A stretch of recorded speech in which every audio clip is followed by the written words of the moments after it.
Yes, we do have some wide receiver injuries to talk about, but we also, unfortunately for Brian Callahan, have our first head coach firing of the season.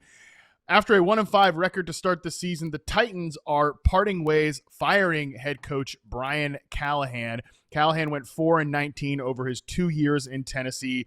The Titans get rid of Callahan right before they face the New England Patriots and their former coach, Mike Vrabel. If you think that did not go into this, you are crazy. That is a big part of it. They did not want Mike Vrabel to be the final guy to drive the nail into the coffin on the Brian Callahan regime. So, Boone, things have been bad in Tennessee this year, unspeakably bad, really. And this is now, I tweeted this today, this is now the fourth number 1 overall pick quarterback of the last 4 who has seen their head coach fired midway through his rookie season. It was Urban Meyer and Trevor Lawrence in 21. In 23, it was Bryce Young and Frank Reich. Last year, it was Matt Eberflus and Caleb Williams. And now we've got Brian Callahan and Cam Ward. Yeah, and I mean, there's really no surprise here. People were talking like, could it be him? Could it be Mike McDaniel who gets...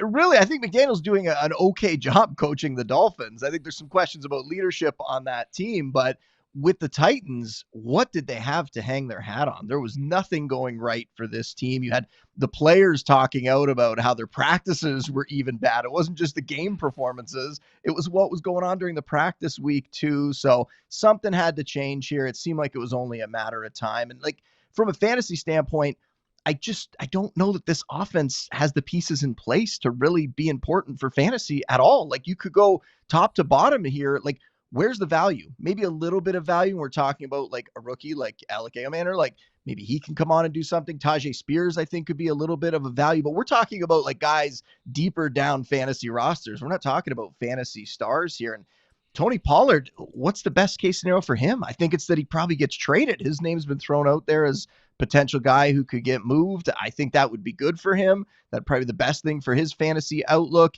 Calvin Ridley got hurt, so we didn't even get a chance to see if he could pull himself out of coping corner and whether he'd be able to produce another decent game because he left early in this one. And this is just like a really boring franchise right now. And I hate to say that. I mean, there's been some incredible highs for this franchise in the past, but right now, this is that one team where when we talk about the games no one wants to see on Thursdays, like how often have the Titans been in there? Because they're just a team that you don't really want to watch week in and week out. And I don't really think there's anything that's going to be able to change. I don't think a coaching change is really going to move the needle for this franchise at the moment. So I think it's going to be a rough end to the season for them. And hopefully in the offseason, they can make some moves.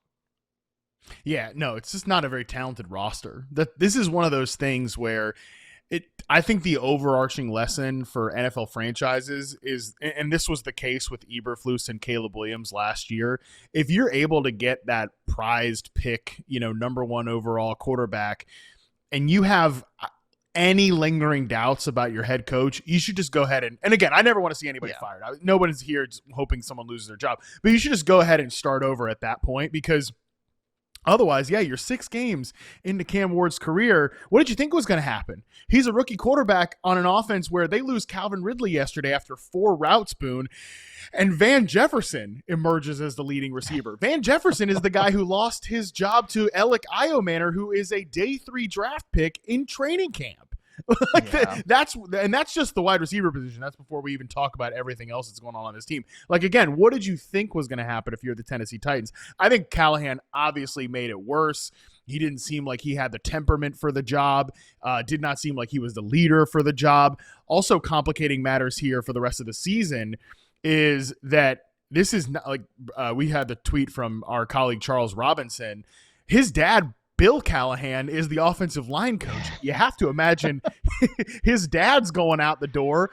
Bill Callahan was a big reason this Brian Callahan hire looked so great because Bill Callahan's a legendary offensive line coach. Like Nick Holes, who was passed up to be the offensive coordinator or passed up to be the play caller for Bo Hardegree, who's been calling plays for this team the last couple of weeks. Mike McCoy, Charles Robinson says don't rule out Mike McCoy as a top interim head coach candidate. Mike McCoy has been around the league forever. He is the senior offensive assistant on this staff. That's also crazy here, Boone. We're obviously live right now at 5 p.m. Eastern. We still don't even know who the interim head coach is. This move happened hours ago. There's some rumors that they might go outside the building. Eddie George has been coaching. He's been played around as a candidate. There's talk about Mike McCarthy, John Gruden. It's not too dissimilar to when the late Jim Irsay fired Frank Reich in the middle of, I think that was the 2022 NFL season, and they brought Jeff Saturday off the freaking ESPN booth to be the head coach. Is that where we're trending with the Tennessee Titans? We asked you guys in the YouTube chat, leading candidate for who's the next Titans head coach, John Gruden at 35%. John Gruden's in a lawsuit with the NFL right now. I mean, what are we talking about here?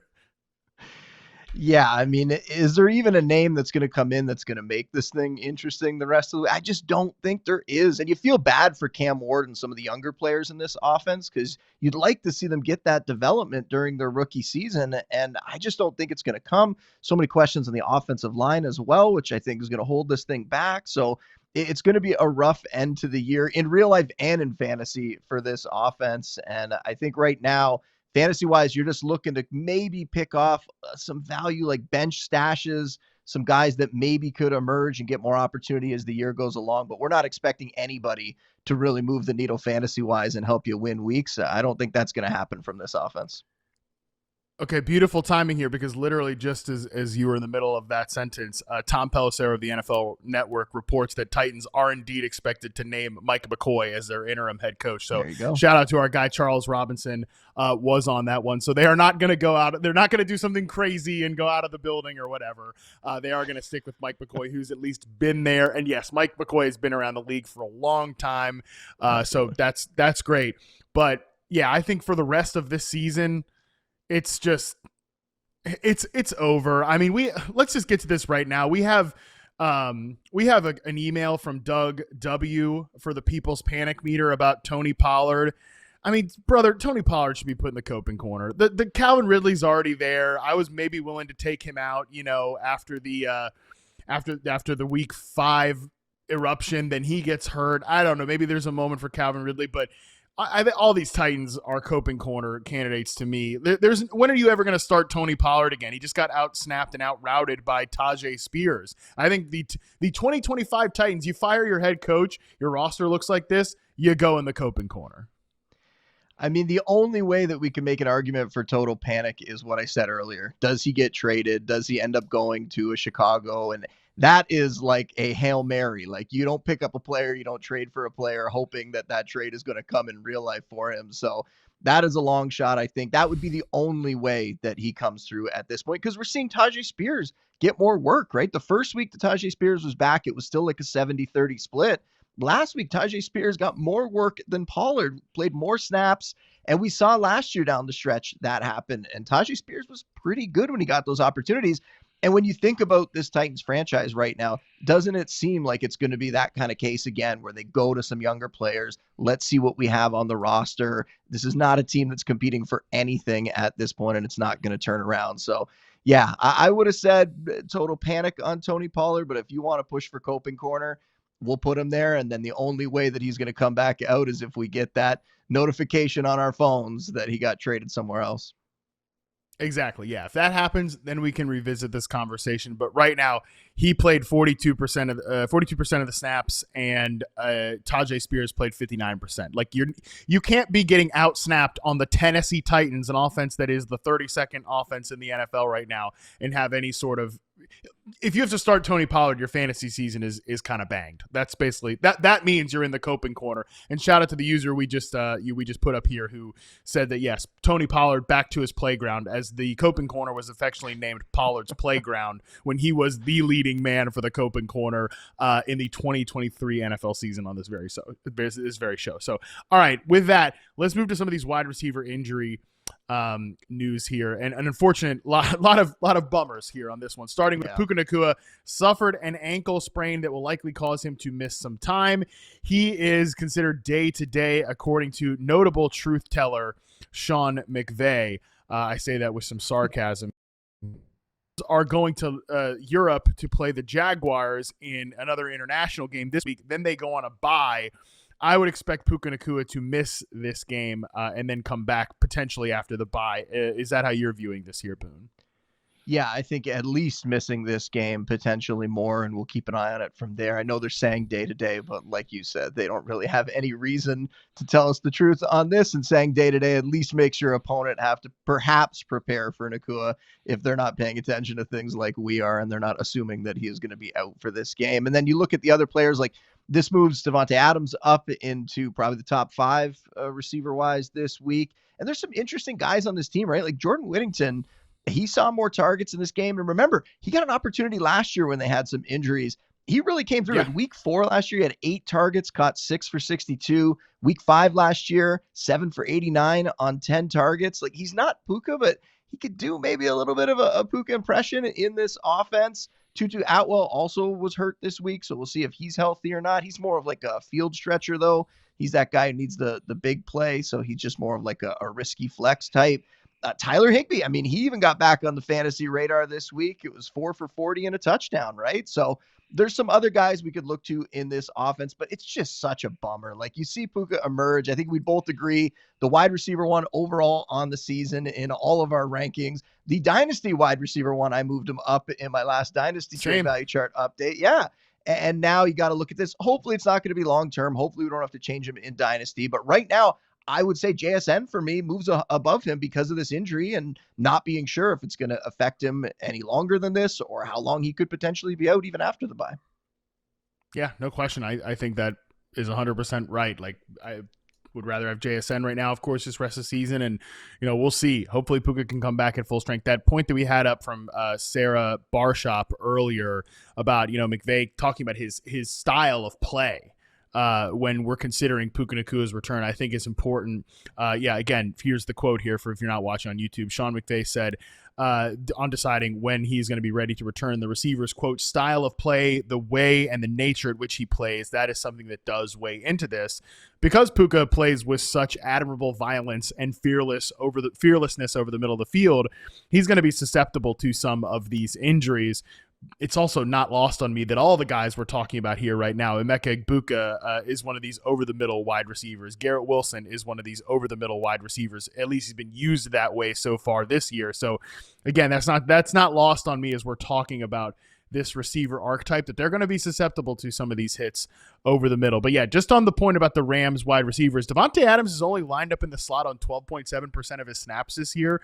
I'm wondering if Puka does miss more than just one game, does he play more inside? Because he's been not totally touchdown or bust so far in fantasy, but he's needed those touchdowns to have big games.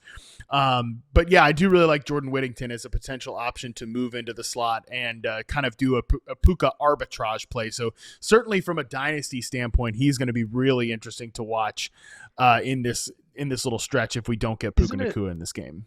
Isn't it so weird though? Like you think about before the season, all of our concerns about, Matthew Stafford, is he going to be able to stay healthy? And it's not even Stafford that goes down, it's Puka that goes down. And you think about the 49ers and like Christian McCaffrey coming off the injury season. Is he going to, every single other player on the 49ers gets hurt except for Christian McCaffrey. It just tells you how unpredictable this stuff is and how hard it is to project week in and week out. And you just got to kind of adapt to it as you go.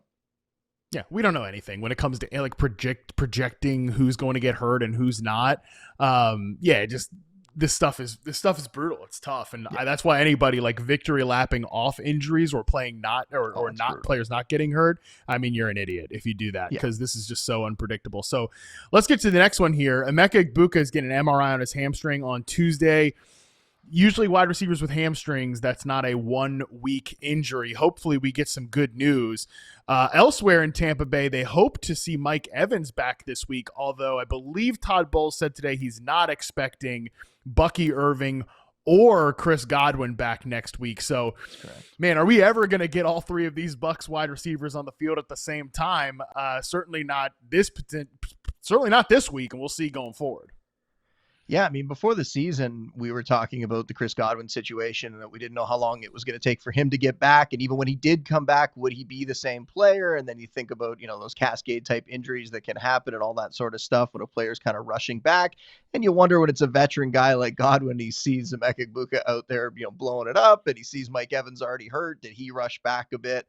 But yeah, I don't know what he's going to be able to give them the rest of the season. It would be great to see Mike Evans back out there. And I think the projected timeline was like this coming week or the week after. I think that made a lot of sense for him to come back within this range. Again, I hope he doesn't rush back and end up hurting himself, aggravating something. You don't want that to happen.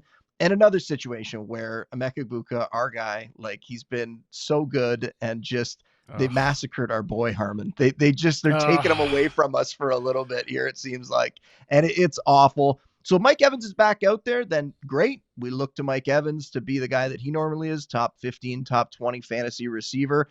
Otherwise, it gets really interesting. And like, I don't think anyone would necessarily emerge as like a big time fantasy asset. I think you're just kind of rolling the dice on Sterling Shepard being my favorite of the bunch, even though we saw the younger guys and Tez Johnson and Cameron Johnson come on and have the bigger games and score the touchdowns. All three of them were making plays downfield, though, and that just speaks to how well Baker Mayfield is playing, that he's just getting by with whoever is out there. Hats off to him, putting his name in the MVP conversation for sure this season. But yeah, right now I'd be looking at those guys in like the wide receiver 3, wide receiver 4 flex range, and there's some risk attached to them that if Mike Evans is out there, we bump them down even further. The most interesting name, perhaps, if we see all of those receivers out, all those starters, is Cade Otton at tight end. Because think back to last year, Harmon.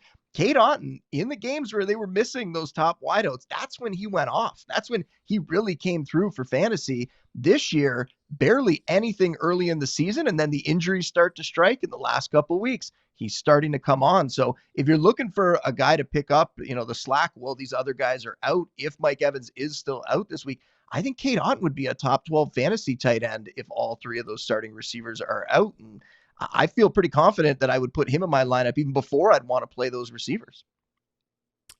I think that's right. I do really like Sterling Shepard. I'm with you there. We'll talk about these Bucs receivers, I'm sure, once we get to the waiver wire additions. But sure. Yeah, I will never forget the little 3-week stretch where they basically built the whole offense out of Cade Otton, and they kind of used him as the replacement for Chris Godwin as the power slot. And obviously this is a different offensive coordinator. Josh Grizzard was on the staff last season, but nevertheless, it was Liam Cohen obviously pushing the buttons and in full control of this thing last year. But I'm with you that if you needed a sneaky start at tight end, if there's no Mike Evans, there's no Chris Godwin, there's no Emeka Egbuka, we've seen that Cade Otton has a history with Baker Mayfield. It's not.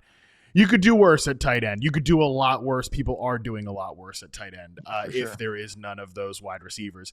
Let's go to the New York Jets here for our final wide receiver check-in. Garrett Wilson underwent an MRI today. Appears to have avoided a serious knee injury, but he is expected to miss some time, which is unfortunate because he's got 2 great matchups coming up here before the bye week. Carolina, Cincinnati. We're going to talk about a Jet player in the People's Panic Meter. But my God, that was a really, really uninspiring performance for the entire unit against the Broncos. But it was also, now that I've had some time to like decompress from it, Boone, it was also just like the worst spot possible for Justin Fields and his style of play, even if they are man coverage heavy, because they do try to take away your number 1, and this team doesn't have a number 2 and doesn't really have a number 3. And he just holds on to he needs to see it open before he pulls the trigger.